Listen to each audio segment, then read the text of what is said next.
कैसे हैं आप सब। स्वागत है आपका टीचिंग इंस्टीट्यूट में। बात करेंगे आज हम लोग यूपी टेट 2021 के संबंध में। यूपी टेट 2021 की बाल विकास यानी कि सीडीपी के आज हम प्रैक्टिस सेट करेंगे। आज हमारी प्रैक्टिस सेट नंबर 17 है। इससे पहले हमने 16 प्रैक्टिस सेट कर दिए हैं यूपी टेट के।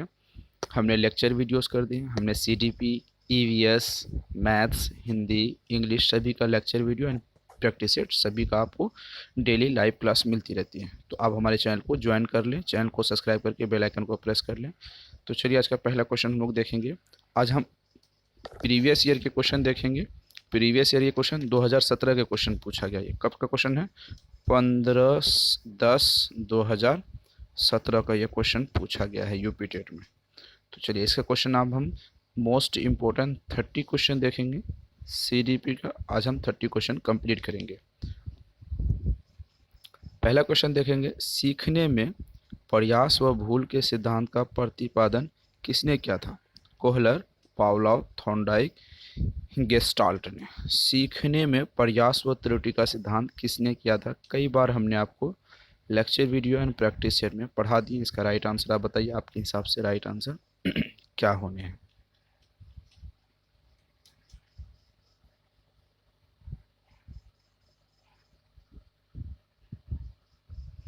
चलिए यहाँ पर राइट आंसर देख लेंगे। राइट आंसर ऑप्शन नंबर क्या होगा? थॉर्नडाइक। थॉर्नडाइक के संबंध में E.L. थॉर्नडाइक है। E.L. थॉर्नडाइक का फुल फॉर्म मैं आपको बता दूं, एडवर्ड ली थॉर्नडाइक इसको कहते हैं, जिन्होंने सीखने में प्रयास व भूल का सिद्धांत दिया था। उन्हें कौन सा सिद्धांत दिया था? प्रयास व भूल के सिद्धांत का प्रतिपादक उन्होंने किया था। उन्होंने एक बिल्ली पर परीक्षण किया था। बिल्ली को जब भूख लगती थी तो बार बार वह बिल्ली कहाँ जाती थी? बार बार वह बिल्ली मछली के ओर आकर्षित होता था। पश्चात उसे मछली के टुकड़े प्राप्त हो जाते थे बार बार उसे कोशिश करने पर। तो उन्होंने सीखने का सिद्धांत किसने दिया था? E.L. थॉर्नडाइक ने।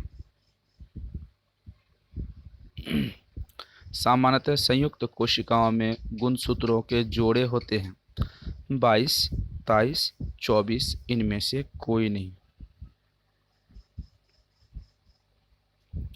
जल्दी इसका राइट आंसर बताइए। हमने नोट्स में ऐसी चीज़ों को डिटेल में मेंशन करके रखा। आप नोट्स लेने के लिए इस वीडियो के लास्ट में मैं आपको नंबर बता दूंगा, वहां पर जाके आप कंप्लीट नोट्स ले सकते हैं। अगर आप कंप्लीट नोट्स लेते हैं तो आपको बेहतर तैयारी कर सकते हैं आप, क्योंकि उसमें आपको बहुत सारे बुक्स की झंझट ख़त्म हो जाएगी। आपको बुक्स नहीं पढ़ने होंगे। बुक्स में बहुत दिक्कतें आती हैं, टफ लैंग्वेज होती हैं और बहुत 4-5 बुक खरीदनी होती है, एक बुक से तो होती नहीं है। तो बहुत सारी समस्याओं का समाधान आपको सिर्फ नोट्स कर लेंगे।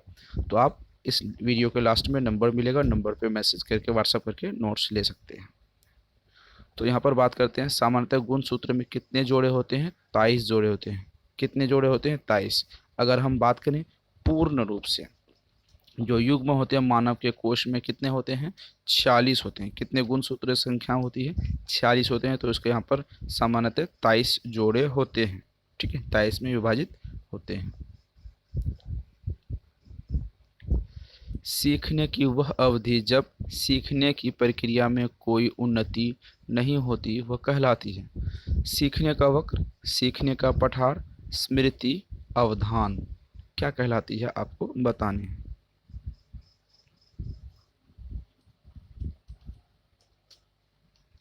चलिए यहाँ पर बात करेंगे, सीखने की वह अवधि जब बच्चे की सीखने की प्रक्रिया में कोई उन्नति नहीं हो रही है।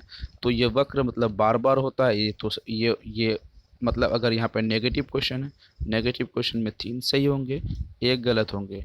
गलत वाले को हमें ढूंढ लेना है। तो जब नहीं होती है तो यहाँ पर पठर होता है। ऐसी अवधि जिसमें बच्चा बार बार सीखने की प्रयास करता है लेकिन वो सीख नहीं पाता, तो वो सीखने का पठार कहा जाता है। ठीक है, ऐसे भी आप लॉजिक लगा सकते हैं। पठार बड़ा होता है जिसे भेदना मुश्किल हो जाती है, तो इसीलिए सीखने की प्रक्रिया में भी ये दिक्कतें आती है। शिक्षण हेतु मानसिक उद्वेलन प्रतिमान का प्रयोग निम्न में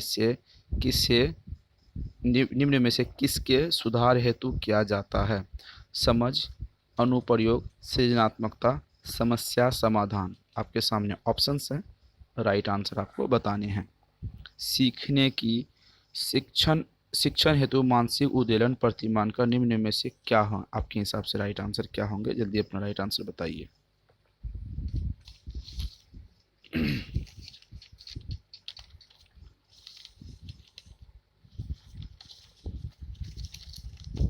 चलिए आपके सामने ऑप्शन है, राइट आंसर बताइए।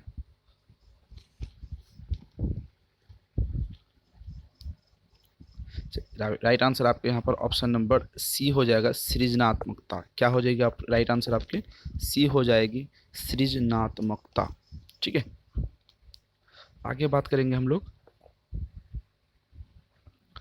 क्रिया प्रस्तुत अनुबंध सिद्धांत का प्रतिपादन किया। हल ने, थॉर्नडाइक ने, हेगार्टी ने, स्किनर ने। क्रिया प्रस्तुत अधिगम का सिद्धांत का प्रतिपादन किसने किया? जल्दी बताइए।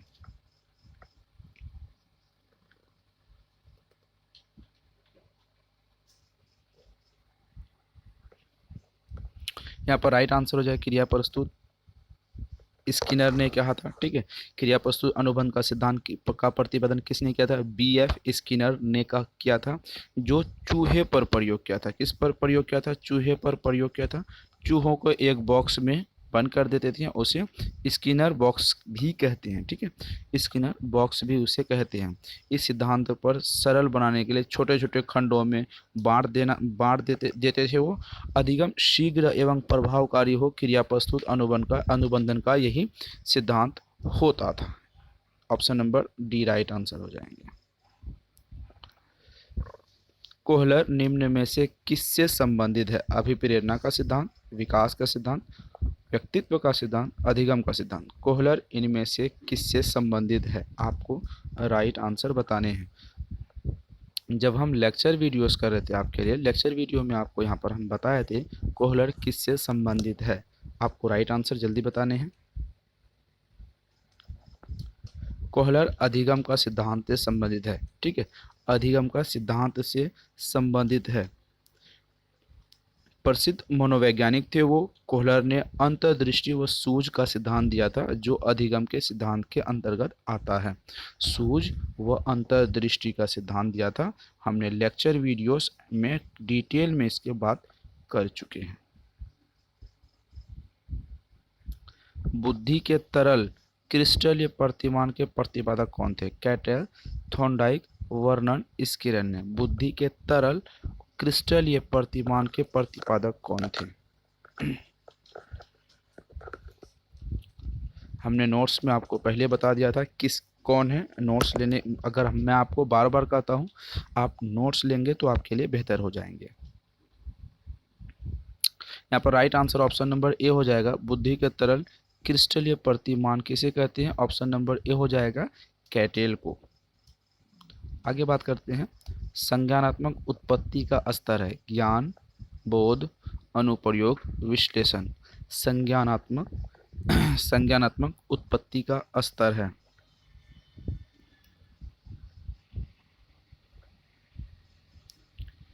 चलिए राइट आंसर बताइए। ऑप्शन नंबर यहाँ पर ए हो जाएगा, बी। ब्लूम द्वारा संज्ञानात्मक उत्पत्ति को 6 भागों में बांटा है। कितने भागों में? 6 भागों में बांटा है। 6 भागों में से एक यहाँ पर एक यथा ज्ञान, अवबोध, अनुप्रयोग, विश्लेषण, संश्लेषण, ये सभी चीज आते हैं।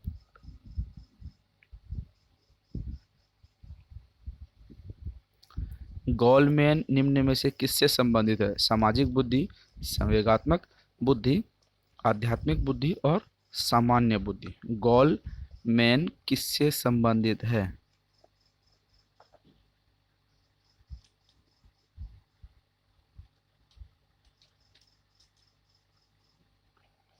चलिए राइट आंसर ऑप्शन नंबर यहाँ पर बी हो जाएगा, संवेगात्मक बुद्धि। डैनियल गोलमैन इसका पूरा नाम है, ने संवेगात्मक बुद्धि का प्रतिपादन किया था। निम्नलिखित में से कौन शेष से भिन्न है? अधिगम के लिए अधिगम का सिद्धांत, समान अवयवों का सिद्धांत, ड्राइवर रिएक्शन का सिद्धांत, सामान्यीकरण का सिद्धांत। आपको यहाँ पर राइट आंसर बताने हैं। ड्राइवर रिएक्शन सिद्धांत का प्रतिपादन सिद्धांत है। ऑप्शन नंबर यहाँ पर क्या हो जाएंगे? सी राइट आंसर हो जाएंगे। ऑप्शन नंबर सी आपके राइट आंसर हो जाएंगे। ये भिन्न है। स्टैनफोर्ड बिने परीक्षण का मापन करता है व्यक्तित्व का, पढ़ने की क्षमता का, बुद्धि का, इन निम्न में से किसी का नहीं। किसका क्या था, जल्दी अपना बताइए। स्टैनफोर्ड बिने किसका परीक्षण मापन करता है?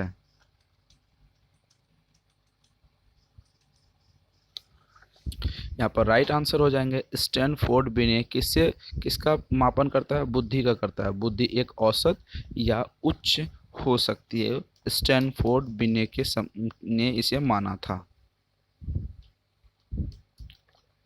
एक बालक जो साइकिल चलाना जानता है मोटर बाइक चलाना सीख रहा है, यह उदाहरण है क्षैतिज अधिगम अंतरण का, ऊर्ध्वाधर अधिगम अंतरण का, द्वितीय पार्श्विक अधिगम अंतरण का, कोई भी अधिगम अंतरण का। चलिए राइट आंसर बताइए। एक बालक जो साइकिल चलाने जानता है वो मोटर बाइक भी चला रहा है। यहाँ पर ऑप्शन नंबर बी हो जाएगा ऊर्ध्वाधर अधिगम अंतरण का। Option number B right answer हो जाएंगे। निम्न में से काऊ का अधिगम पठार का कोई कारण नहीं है? अभय प्रेरणा की सीमा, विद्यालय का असहयोग, शारीरिक सीमा, ज्ञान की सीमा। आपके सामने ऑप्शंस हैं। प्रीवियस ईयर के क्वेश्चन को हम डील कर रहे हैं। राइट आंसर बताइए।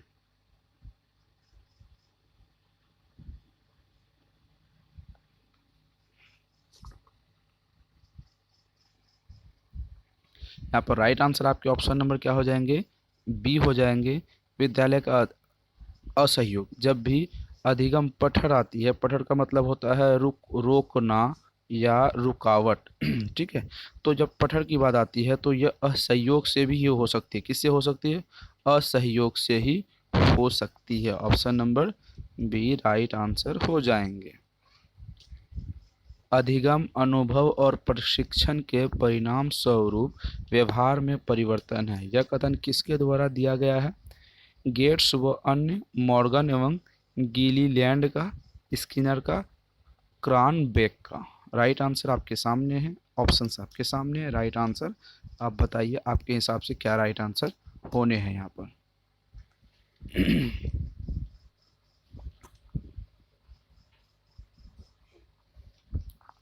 यहाँ पर राइट आंसर क्या हो जाएंगे? ऑप्शन नंबर ए हो जाएंगे गेस्ट व अन्य का। किसके द्वारा ये कथन कहा गया है?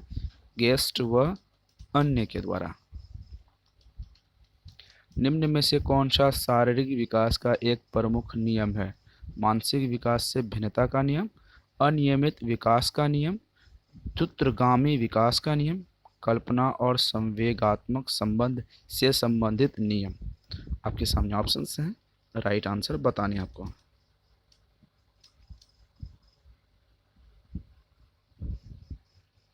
यहाँ पर बात करेंगे हम निम्न में से कौन सा शारीरिक विकास है। शारीरिक विकास में द्रुतगामी का विकास का नियम होगा, जो कभी रुक जाती है, कभी फिर स्पीड हो जाती है, कभी मंद हो जाती है। रुकती नहीं है, कभी मंद हो जाती है, कभी स्पीड हो जाती है, तो ये चलती रहती है। द्रुतगामी विकास का नियम से संबंधित है।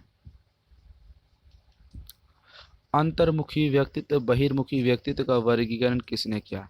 फ्रायड ने, युंग ने, मन ने, आलपोर्ट ने। किसने किया? आपके सामने ऑप्शंस हैं। राइट आंसर आपको बताने हैं। अंतर्मुखी व्यक्तित्व बहिर्मुखी व्यक्तित्व का वर्गीकरण किसने किया? आपके सामने ऑप्शंस हैं। राइट आंसर बताइए। यहाँ पर राइट आंसर हो जाएंगे ऑप्शन नंबर बी यूंग ने किया। Right answer option number B Jung ने किया। आगे क्वेश्चन देखेंगे हम लोग। क्वेश्चन कहता है बच्चे के सामाजिक विकास को प्रभावित करने वाले कारक। बच्चे के जो सामाजिक विकास को प्रभावित करने वाले कौन से कारक हैं, यहाँ आपको बताने हैं। ऑप्शन ए है आर्थिक तत्व, सामाजिक परिवेशन तत्व, शारीरिक तत्व, वंशानुगत तत्व। क्या राइट आंसर होंगे? जल्दी इसका राइट आंसर बताइए।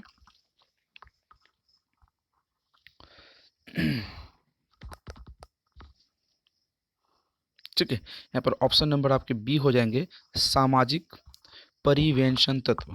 Option number B right answer होंगे। आगे क्वेश्चन देखेंगे हम लोग।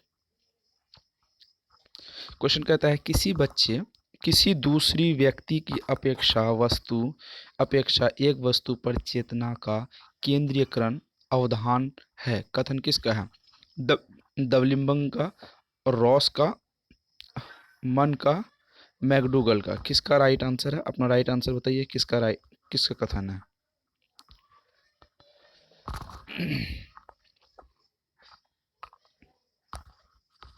किसी वस्तु की अपेक्षा किसी दूसरी वस्तु की अपेक्षा एक वस्तु पर चेतना का यह केंद्रीयकरण अवधान है। यह कथन किसका है? ऑप्शन नंबर यहाँ पर आपको दिख रहा होगा, हमने नोट्स में आपको बता दिया। ऑप्शन नंबर होगा यहाँ पर रॉस का। ऑप्शन नंबर क्या हो जाएगा? बी, रॉस का हो जाएगा। आगे क्वेश्चन हम लोग देखेंगे।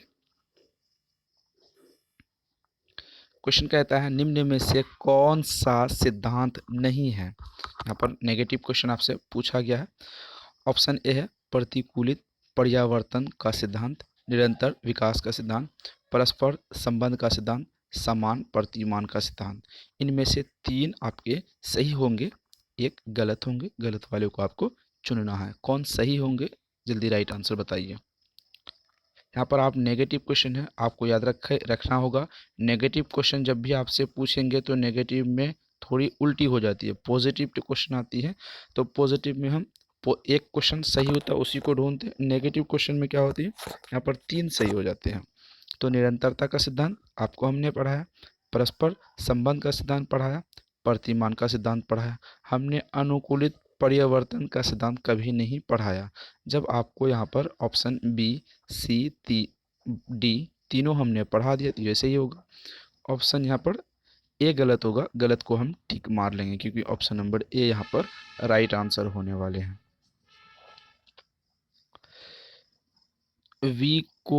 विकास के परिणाम स्वरूप मिसिंग है, टाइपिंग यहाँ पर थोड़ी मिसिंग है। विकास के परिणाम स्वरूप नवीन विशेषता और नवीन योग्यता प्रकट करती है। यह कथन किसने दिया? ठीक है, विकास यहाँ पर आप देख लेंगे गैसेल, हरलॉग, मेरे डिथ ने, डगलस और हॉलैंड ने। किसने दिया विकास का परिणाम? नवीन विशेषता एवं नवीन योग्यता प्रकट करती है। यह कथन किसने कहा था? आपको यहाँ पर राइट आंसर बताने हैं। जल्दी अपना राइट आंसर बताइए।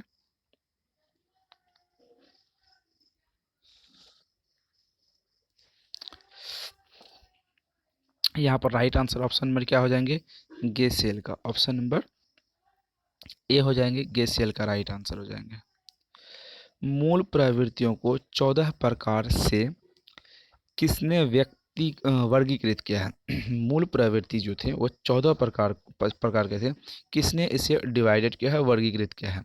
ड्रेवल ने, मैकडूगल ने, थॉर्नडाइक ने, वुडवर्थ ने। किसने किया? आपको यहाँ पर राइट आंसर बताने हैं।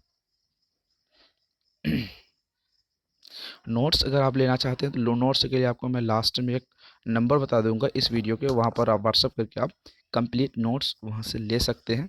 यहाँ पर आपका ऑप्शन नंबर बी हो जाएगा, मैकडूगल। क्या हो जाएगा option number B, McDougall. McDougall का पूरा नाम आपको पता है? ये अमेरिका के मनोवैज्ञानिक थे, जॉन ए मैकडूगल ने थे। उन्होंने संवेग के 14 मूल, कितने हमने आपको बता दिया, 14 मूल प्रवृत्तियों को के बारे में बताया है। ये चीज़ें आपको नोट्स में मिल जाएगी। अगर आप लेक्चर वीडियो पूरी नहीं देखे हैं या फिर आपके पास टाइम नहीं मिलता, आप नहीं देख पाते, तो आप कंप्लीट नोट्स ले लेंगे तो आपको आराम से यहाँ पर सभी चीज़ें पता हो जाएगी। आगे क्वेश्चन देखेंगे। निम्न में से कौन सा सीखने के मुख्य नियमों में शामिल नहीं है? मतलब यहाँ पर नेगेटिव टाइप क्वेश्चन है। नेगेटिव टाइप क्वेश्चन में 3 सही होंगे, 1 गलत होंगे। गलत वाले को हमें फाइन करना है। तो चलिए, तत्परता का नियम, अभ्यास का नियम, अनुक्रिया का नियम, प्रभाव का नियम। निम्न में से सीखने के मुख्य नियम क्या हैं? ये सीखने के मुख्य नियम जो किसने महोदय ने 3 नियम यहाँ पर आपको दिख रहा, थॉर्नडाइक ने दिया था। किसने दिया था? थॉर्नडाइक ने यहाँ पर दिया था। चलिए इसका राइट आंसर बताइए, क्या राइट आंसर हो जाएगा? सॉरी, यहाँ पर एक क्वेश्चन पूछा है कि निम्न में से कौन सा सीखने के नियम के सिद्धांत नहीं है। आपके सामने ऑप्शन है, आप राइट आंसर क्वेश्चन पहले लगाइए। आपके हिसाब से क्या राइट आंसर हो जाएंगे?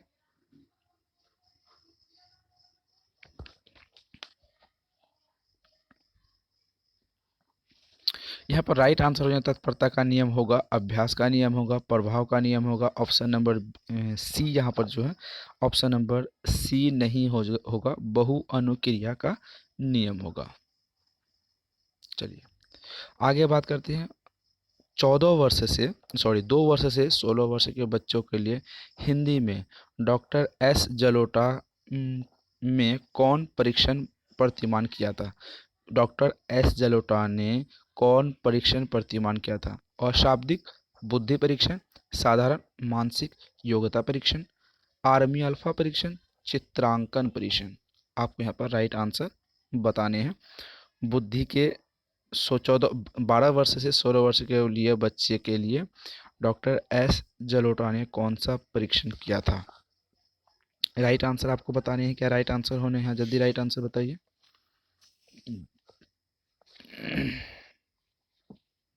यहाँ पर right answer option number B हो जाएंगे, साधारण मानसिक योग्यता। ऑप्शन नंबर बी हो जाएंगे, साधारण मानसिक योग्यता।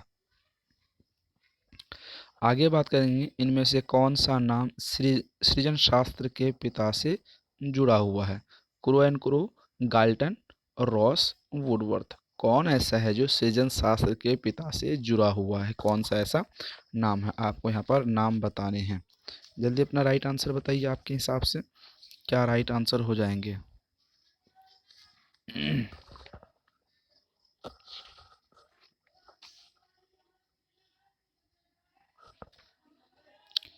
चलिए ऑप्शंस देख लेते हैं। ऑप्शंस क्या राइट आंसर हो जाएंगे? यहाँ पर ऑप्शन नंबर राइट हो जाएंगे बी। ऑप्शन नंबर क्या हो जाएगा राइट आंसर? बी। इनमें से कौन सृजन शास्त्र के पिता का नाम जुड़ा हुआ? तो ऑप्शन नंबर बी गाल्टन हो जाएंगे। ठीक है, चलिए आगे क्वेश्चन हम लोग देखेंगे। आगे क्वेश्चन देखेंगे, बुद्धि के द्विकारक सिद्धांत का प्रतिपादन किसने दिया था? थॉर्नडाइक, स्पीयरमैन, वर्नन, स्टर ने। बुद्धि के द्विकारक सिद्धांत का प्रतिपादन किसने किया था? आपको यहाँ पर राइट आंसर बताने हैं।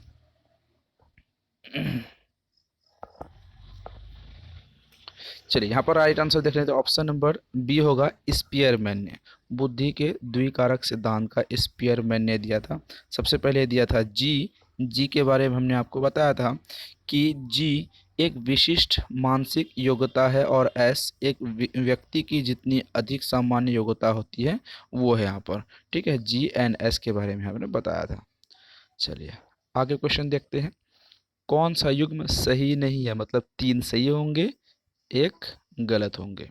तो हमें गलत वाले को फाइंड करना है। पहले ऑप्शंस देख लेते हैं। सीखने का उद्दीपक अनुक्रिया सिद्धांत थॉर्नडाइक ने दिया था। सीखने का क्रिया प्रस्तुत सिद्धांत B.F. स्किनर ने दिया था।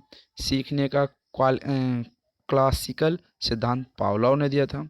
सीखने का समग्र सिद्धांत हल ने दिया था।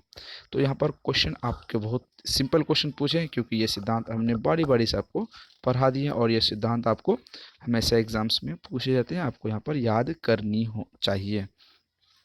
चलिए जिसने भी आपको लेक्चर वीडियोस देखे होंगे वो आराम से राइट आंसर दे पाएंगे, इजी वे में दे पाएंगे। तो चलिए राइट आंसर देते हैं। यहाँ पर हमने देखे लेते हैं, सीखने का उद्दीपक अनुक्रिया सिद्धांत थॉर्नडाइक ने महोदय दिया था। नोट्स में भी हमने बता देखे हैं ऐसी चीज़ों को। चलिए ऑप्शन नंबर ए हो जाएगा। सीखने का क्रिया प्रस्तुत अनुबंध सिद्धांत B.F. स्किनर ने दिया था, ये भी हमने रखा है। सीखने का क्लासिकल सिद्धांत पावलोव ने दिया था। सीखने का समग्र सिद्धांत हल ने ये नहीं दिया था। ऑप्शन नंबर ये हल नहीं दिया है। तो ऑप्शन नंबर ए, बी, सी 3 सही होंगे। ऑप्शन नंबर डी यहाँ पर आपके गलत हो जाएंगे। गलत वाले को सही कर देना आपको।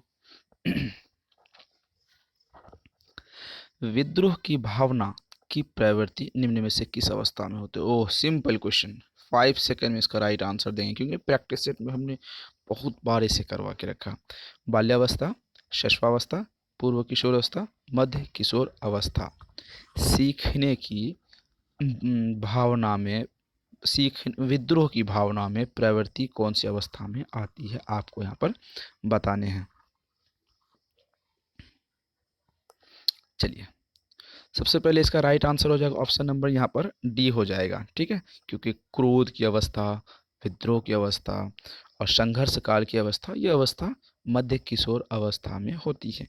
अगर हम यहाँ पर बात करें तो किसने कहा था? प्रसिद्ध मनोवैज्ञानिक जीन पियाजे ने यहाँ पर कहा था, जीन पियाजे ने आपको कहा था, जीन पियाजे ने आपको कहा था कि विद्रोह की भावना, गुस्से की भावना, समायोजन नहीं करने की भावना, संघर्ष काल की भावना, ये सभी चीज़ें होती है किशोर अवस्था यानी मध्य किशोर अवस्था। अगर इसकी हम आयु की बात करें तो 13 से 15 वर्ष इसकी आयु मानी जाती है। किसके द्वारा? जीन पियाजे के द्वारा। आगे क्वेश्चन देखते हैं। ग्रंथियों के आधार पर व्यक्तित्व के विभिन्न प्रहारों की चर्चा किसने की? क्रेमशर, युंग, कैनन, स्प्रेंजर ने।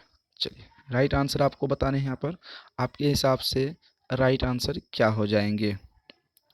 जल्दी इसका राइट आंसर बताएंगे। यहाँ पर right answer option number A हो जाएंगे, क्रेमशर। ग्रंथियों के आधार पर व्यक्तियों के विभिन्न प्रकार की चर्चा क्रेमशर ने की थी।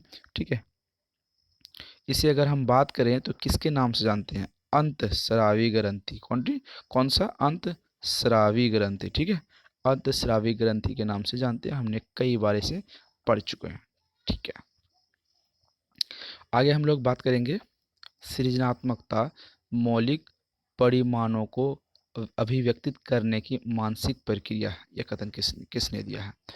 कोल एवं ब्रूस का, ड्रेव हल का, डीहान का, क्रो एवं क्रो का। तो राइट आंसर आपको बताने हैं। जल्दी अपने राइट आंसर क्वेश्चन आप देखेंगे, क्वेश्चन आपको क्या कहता है, इसका राइट आंसर आप बताइए। आपके हिसाब से राइट आंसर क्या हो जाएगी? सृजनात्मकता मौलिक परिमाणों के अभिव्यक्त करने की मानसिक प्रक्रिया, यह किसने कहा था?